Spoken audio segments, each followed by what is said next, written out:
नमस्कार, रिपब्लिक भारत के digital platform पर आपका स्वागत है। मैं हूं आपके साथ अनामिका पांडे।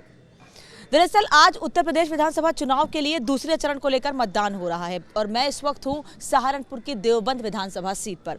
सहारनपुर में कुल 7 विधानसभा सीटें हैं, जिनमें से साल 2017 में भारतीय जनता पार्टी ने 4 विधानसभा सीटों पर कब्जा किया था, जबकि 2 सीटें कांग्रेस के पास थीं और 1 सीट समाजवादी पार्टी के खाते में गई थी। लेकिन इमरान मसूद, जो कि कांग्रेस से यहाँ से विधायक बने थे, वो किन्हीं कारणों के चलते समाजवादी पार्टी में चले गए।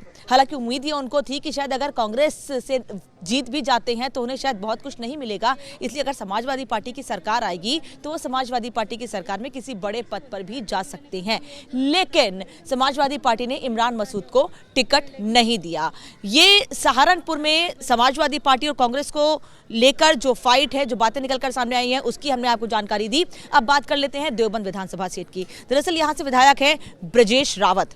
ब्रजेश रावत को लेकर लोगों के मिक्स रिएक्शन सामने आए हैं। कई लोगों में खुशी है, कई लोगों में नाराजगी है। दरअसल ब्रजेश रावत ने 21 साल बाद साल 2017 में भारतीय जनता पार्टी को यहां से जीत दिलवाई थी और हमेशा से कहा जाता है कि देवबंद मुस्लिम बहुल इलाका है, तो यहाँ पर इसलिए कोशिश ये की जाती है भारतीय जनता पार्टी की ओर से कि यहाँ पर हिंदू कैंडिडेट उतारा जाए, जिससे कि जो मुस्लिम वोट हैं वो बट जाएं और हिंदू वोट्स भारतीय जनता पार्टी को मिल जाएं। और यही वजह है कि ब्रजेश रावत को उतारा गया था और कांग्रेस और समाजवादी पार्टी की ओर से उस समय भी मुस्लिम कैंडिडेट ही उतारे गए थे, जिसका फायदा भारतीय जनता पार्टी को मिला। भले ही देवबंद मुस्लिम बहुल इलाका हो, लेकिन यहाँ आबादी ज्यादा ठाकुरों की कही जाती है। यही वजह है कि ब्रजेश रावत को साल 2017 में जनता का अपार प्यार, अपार समर्थन मिला था। लेकिन इस बार समाजवादी पार्टी और बीएसपी ने भी यहाँ पर ठाकुर प्रत्याशी ही उतारे, यानी कि ब्रजेश रावत का मुकाबला सीधे सीधे अब उन लोगों से है जिसको लेकर कहा जा रहा था कि केवल वही वोट्स ब्रजेश रावत को मिले हैं जो बटे नहीं थे, वो भारतीय जनता पार्टी को मिल गए थे। लेकिन अब वोट कहीं ना कहीं बटने का डर है। यही वजह है कि कांग्रेस ने यहां से मुस्लिम प्रत्याशी मैदान में उतारा है।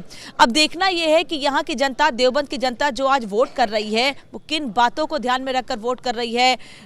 मुस्लिम प्रत्याशी को लेकर वोट कर रही है, ठाकुर प्रत्याशी को लेकर वोट कर रही है, ये तो 10 मार्च को साफ हो जाएगा। लेकिन एक बात तो साफ है कि ब्रजेश रावत को जिससे इसका फायदा मिला था साल 2017 में, उसका नुकसान भी हो सकता है, क्योंकि इस बार दोनों ही पार्टियों ने, बीएसपी और समाजवादी पार्टी ने, ठाकुर उम्मीदवार मैदान में उतारे हैं। समाजवादी पार्टी ने कार्तिकेय राणा को उतारा है, जो कि समाजवादी पार्टी में पूर्व मंत्री रहे, उनके बेटे हैं। और कार्तिकेय राणा को लेकर यह कहा जा रहा है कि वो युवा हैं, इसलिए उनका समर्थन जनता को मिल सकता है। खैर, पहले भी मैंने कहा कि 10 मार्च को ये साफ हो पाएगा कि क्या स्थिति है और क्या ध्यान में रखकर लोग वोट करने के लिए आए थे। लेकिन हाँ, यहाँ के लोगों से जब बात की तो उनका ये कहना है विकास, बेरोजगारी और कहीं ना कहीं जो पिछले दिनों कुछ मामले निकलकर सामने आए हिजाब को लेकर, कुछ लोग उन चीज़ों को लेकर वोट करने के लिए ज़रूर है, लेकिन सबसे ज़्यादा मुद्दे लोगों के रहे विकास और बेरोजगारी। यानी कि जिसने विकास किया है, जिसने रोजगार दिया है, उसी के साथ जाएंगे। हाँ, महिलाओं का यह कहना है कि उनके दिमाग में एक मुद्दा और है, वो है महिला सुरक्षा।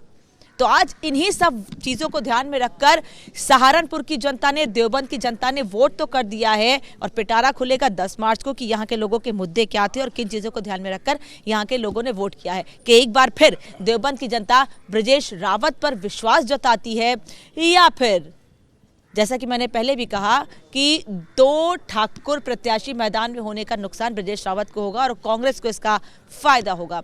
ये समय ही बताएगा। फिलहाल इतना ही, लेकिन रिपब्लिक भारत पर खबरें भी जा रही हैं और डिजिटल प्लेटफॉर्म पर आपके लिए ऐसे ही इंफॉर्मेटिव वीडियोस हम लाते रहेंगे।